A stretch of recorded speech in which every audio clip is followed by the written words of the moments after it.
Toby, thoughts on that finale? The finale?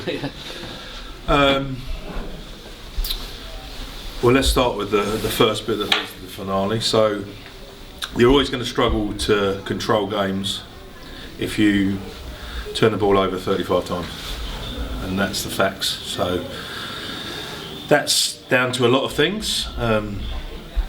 The opposition were good at times. A lot of it was self-induced a little bit, but our effort and our character to get ourselves in a position to give her a chance of winning, I'm really proud of that.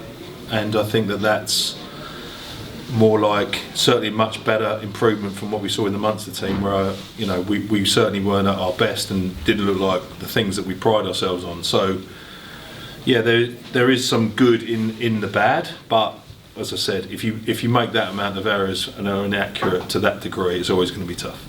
That final quarter, when Jack Walsh and others came on for that attack, just how did he help transform it? Yeah, I think, again, you talk about positives, and coaches, I'm certainly going to be a half glass full as I can, even though my wife says I'm half empty most of the time, is around the energy of the youngsters, the character to come on, and you could just see the energy levels go up and up, and actually the accuracy went up too, which is good because there's a dynamism to it, and young players bring energy and dynamism. That's brilliant, and Jack was instrumental in that. But I thought, to a man, James Fender, Gareth Phillips, Reece Henry were all visible in relation to that last knock-ins, as it were. And we had a couple of boys that had to play in different positions because of the injuries they sustained in the game. Steve Myler looks like he's broken a bone in his finger.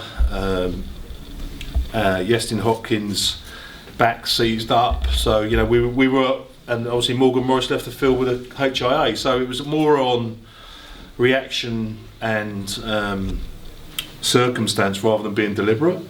But as I said, we went all in with the youngsters off the bench, and they showed the character and the energy to get us back in the fight and give us a chance to win, and that we should be proud of that.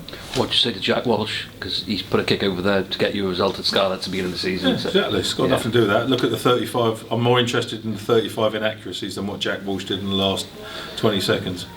And if we had our time again, we might have pounded at the line. There'd be growth in that. Similarly, we didn't take the 3 points on offer. We kicked to the corner, so nothing pressures things in opposition more than the scoreboard. So look, there's a lot of growth in that young team, and with as with all the stuff that's going around, there's going to be a lot of younger players kicking around and a bit less experienced. There'll be a lot of growth in that in the long term. At the moment, it's very sore and painful, but our job is to dust ourselves down, be resilient, and get on to the next job, and that's all that we can do. How was Kieran Williams? Because he came up. Was he okay? Yeah, he's fine. He was just match time. Yeah. Just started to seize up. Hasn't played at all. Just up there. So the match fitness was. We knew that he'd probably get him and Dan Lydiate to around 55, 60, and that proved to be the case.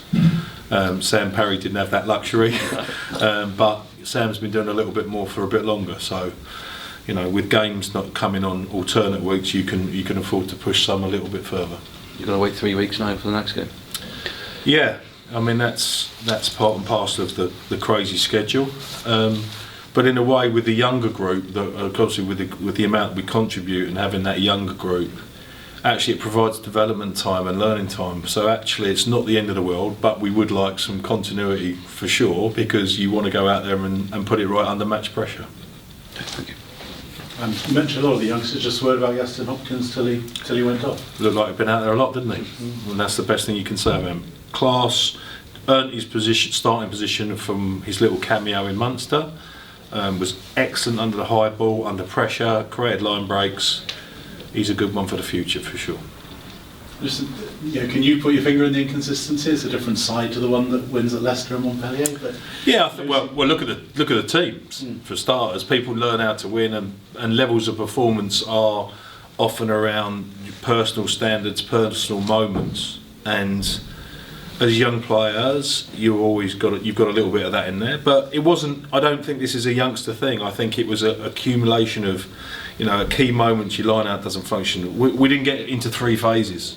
couldn't build pressure long enough, didn't put enough pressure on the scoreboard. Attacking breakdown.